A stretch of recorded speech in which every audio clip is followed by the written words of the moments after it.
പ്രവാസ ലോകത്ത് നിന്നുള്ള വാർത്തകൾ. പശ്ചിമേഷ്യൻ സംഘർഷം ഇന്ത്യയുടെ കയറ്റുമതിയെ പ്രതികൂലമായി ബാധിക്കും. ഇസ്രയേൽ, ഇറാൻ, ലെബനൻ തുടങ്ങിയ രാജ്യങ്ങളിലേക്കുള്ള കയറ്റുമതി പ്രതിസന്ധിയിൽ. ഇസ്രയേൽ, ലെബനൻ, ഇറാൻ എന്നീ 3 രാജ്യങ്ങൾ നേരിട്ടുൾപ്പെടുന്ന പശ്ചിമേഷ്യൻ സംഘർഷം രൂക്ഷമായതോടെ ഇന്ത്യൻ കയറ്റുമതിക്കാർ ഉത്കണ്ഠാകുലരാണ്. ഷിപ്പിംഗ് ചെലവുകൾ, വിതരണ ശൃംഖലയിലെ തടസ്സങ്ങൾ, വർദ്ധിച്ച എണ്ണവില എന്നിവ ആശങ്ക ഉയർത്തുന്നു. ഇന്ത്യയുടെ ഏറ്റവും വലിയ വ്യാപാര പങ്കാളിയും ഏറ്റവും വലിയ കയറ്റുമതി ലക്ഷ്യസ്ഥാനവുമായ യുഎസിലെ ഈസ്റ്റ് ഗൾഫ് കോസ്റ്റ് തുറമുഖങ്ങളിലെ തൊഴിലാളികളുടെ പണിമുടക്ക് ഈ വെല്ലുവിളികളെ സങ്കീർണമാക്കുന്നു. പശ്ചിമേഷ്യൻ സംഘർഷം നേരിട്ട് ബാധിച്ച രാജ്യങ്ങളുമായുള്ള ഇന്ത്യയുടെ വ്യാപാരം കാര്യമായ വെല്ലുവിളികൾ നേരിട്ടു. ഇസ്രയേലിലേക്കുള്ള കയറ്റുമതി 63.5% കുത്തനെ കുറഞ്ഞു. സ്പിൽ ഓവർ ഇഫക്റ്റുകൾ കാരണം ജോർദാനിലേക്കുള്ള കയറ്റുമതി 38.5% ഇടിവാണ് രേഖപ്പെടുത്തിയത്. ലെബനനിലേക്കുള്ള കയറ്റുമതി 6.8% കുറവുണ്ടായതായും കണക്കുകൾ വ്യക്തമാക്കുന്നു. 2023 ഒക്ടോബറിൽ പൊട്ടിപ്പുറപ്പെട്ട ഇസ്രയേൽ ഹമാസ് യുദ്ധം ഇപ്പോൾ ലെബനനിലേക്കും സിറിയയിലേക്കും വ്യാപിച്ചു. ജോർദാനിലും ഇറാനിലും യുദ്ധത്തിന്റെ സ്വാധീനം പ്രകടമാണ്. Saudi Arabia, UAE, Kuwait, Qatar തുടങ്ങിയ രാജ്യങ്ങളിലെയും വ്യാപാര ഇടപാടുകളെ യുദ്ധം പ്രതികൂലമായി ബാധിക്കാനിടയുണ്ട്.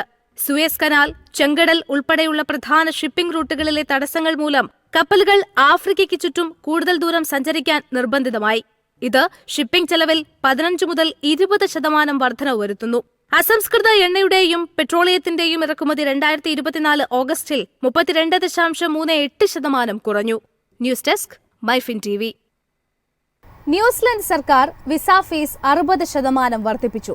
ഒക്ടോബർ 1 മുതലാണ് പുതിയ നിരക്ക് പ്രാബല്യത്തിൽ വരിക.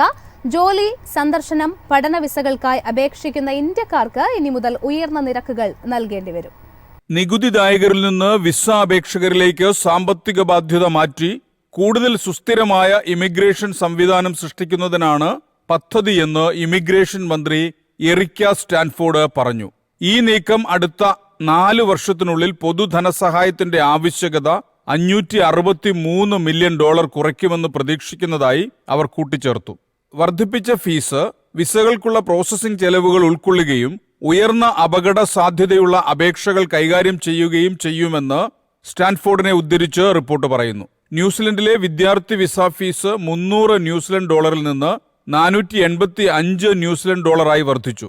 ന്യൂസിലൻഡിലെ അന്താരാഷ്ട്ര വിദ്യാർത്ഥികളിൽ 17% ഇന്ത്യക്കാരാണ്. ഈ മാറ്റം നിരവധി ഇന്ത്യൻ വിദ്യാർത്ഥികളെ ബാധിക്കുമെന്ന് എഡ്യൂക്കേഷൻ ന്യൂസിലൻഡ് പറയുന്നു.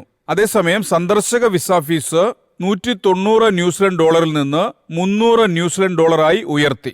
News desk, MyFin TV. Indian ambassador അടക്കം 5 നയതന്ത്ര പ്രതിനിധികളെ തിരികെ വിളിച്ച് ബംഗ്ലാദേശിലെ ഇടക്കാല സർക്കാർ. നയതന്ത്ര പുനഃസംഘടനയുടെ ഭാഗമായാണ് പുതിയ തീരുമാനമെന്ന് ബംഗ്ലാദേശ് വിദേശകാര്യ മന്ത്രാലയം അറിയിച്ചു. ന്യൂഡൽഹി, ബ്രസൽസ്, കാൻബറ, ലിസ്ബൺ എന്നിവിടങ്ങളിലെ നയതന്ത്ര പ്രതിനിധികളെയും ന്യൂയോർക്കിലെ ഐക്യരാഷ്ട്ര സംഘടനയിലെ സ്ഥിരം പ്രതിനിധിയെയുമാണ് മടക്കി വിളിച്ചിരിക്കുന്നത്. ഇവരോട് എത്രയും വേഗം തലസ്ഥാനമായ ധാക്കയിലെത്തണമെന്നാണ് അറിയിപ്പ് നൽകിയത്. ഇതിൽ വീഴ്ചയുണ്ടാവരുതെന്നാണ് വിദേശ മന്ത്രാലയത്തിന്റെ നിർദ്ദേശമെന്നും അധികൃതർ പറയുന്നു. സർക്കാർ ജോലിയിലെ സംവരണത്തിനെതിരെയുള്ള പ്രതിഷേധം സർക്കാർ വിരുദ്ധ പ്രക്ഷോഭമായതോടെയാണ് ഇക്കഴിഞ്ഞ ഓഗസ്റ്റിൽ മുൻ പ്രധാനമന്ത്രി ഷെയ്ഖ് ഹസീനയ്ക്ക് രാജിവെക്കേണ്ടി വന്നത്. ഇതിന് പിന്നാലെയാണ് നൊബേൽ ജേതാവ് മുഹമ്മദ് യൂനുസിന്റെ നേതൃത്വത്തിൽ ഇടക്കാല സർക്കാർ അധികാരത്തിലേറിയത്. News desk, MyFin TV. അനാവശ്യവും വഞ്ചനാപരവുമായ ടെലിമാർക്കറ്റിംഗ് കോളുകൾ കർശനമായി തടഞ്ഞ് UAE. നിയമലംഘകർക്കെതിരെ കർശനമായ നടപടികൾ സ്വീകരിക്കുമെന്നാണ് മുന്നറിയിപ്പ്. നിയമലംഘകർക്കെതിരെ പിഴ ചുമത്തുമെന്ന് അധികൃതർ വ്യക്തമാക്കി. 2000-ലധികം നിയമലംഘനങ്ങളാണ് telecommunications and digital government regulatory authority കണ്ടെത്തിയിരിക്കുന്നത്. ഇതുപ്രകാരം നിരവധി വ്യക്തികൾക്ക് പിഴ ചുമത്തി. ഇതിനു പുറമെ ഈ നമ്പറുകൾ സസ്പെൻഡ് ചെയ്യുമെന്നും TDRA അറിയിച്ചു. ഒരു വ്യക്തി തങ്ങളുടെ പേരിലുള്ള സിം കാർഡിലൂടെ ഉൽപ്പന്നങ്ങൾ വിറ്റഴിക്കുന്ന ടെലിമാർക്കറ്റിംഗ് കോളുകൾ വിളിക്കുകയാണെങ്കിൽ 5000 ദിർഹ പിഴ ചുമത്തുമെന്നാണ് നിയമം. വീണ്ടും നിയമലംഘനം ആവർത്തിക്കുകയാണെങ്കിൽ 20,000 ദിർഹം പിഴ ലഭിക്കും. നമ്പർ 3 മാസത്തേക്ക് സസ്പെൻഡ് ചെയ്യുകയും ചെയ്യും.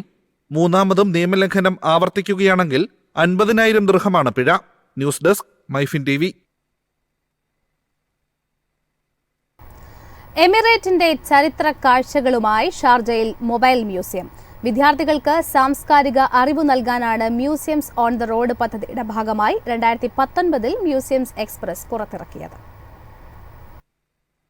7000 വർഷം പഴക്കമുള്ള പവിഴമാല, അപൂർവ കൈയെഴുത്ത് പ്രതികൾ, നാണയങ്ങൾ എന്നിങ്ങനെ ഒട്ടേറെ കൗതുക കാഴ്ചകൾ മൊബൈൽ മ്യൂസിയത്തിലുണ്ട്. വിദ്യാർത്ഥികൾക്കിടയിൽ ചരിത്രബോധം വളർത്താനാണ് സംരംഭത്തിലൂടെ ലക്ഷ്യമിടുന്നതെന്ന് museum authority director general Aisha Rashid Deemas പറഞ്ഞു. കൽബയിലും ഷാർജയിലും വിവിധ സ്കൂളുകൾ, താമസ കേന്ദ്രങ്ങൾ എന്നിവ ലക്ഷ്യമിട്ടാണ് മ്യൂസിയം സഞ്ചരിക്കുക. ഈ മാസം നടക്കുന്ന ഒമാൻ നാഷണൽ എക്സിബിഷനിൽ പങ്കെടുക്കുമെന്ന് ഷാർജ മ്യൂസിയം അതോറിറ്റി പ്രഖ്യാപിച്ചിരുന്നു. കഴിഞ്ഞ വർഷം 15 ലക്ഷം പേരാണ് മ്യൂസിയം സന്ദർശിച്ചത്. മുൻ വർഷങ്ങളെ അപേക്ഷിച്ച് വർധനവുണ്ടെന്നും അധികൃതർ അറിയിച്ചിരുന്നു. കൂടാതെ വിദ്യാർത്ഥികൾക്കായി അതോറിറ്റി 3000-ലേറെ പരിപാടികൾക്കും തുടക്കം കുറിച്ചിട്ടുണ്ട്. News desk, MyFin TV.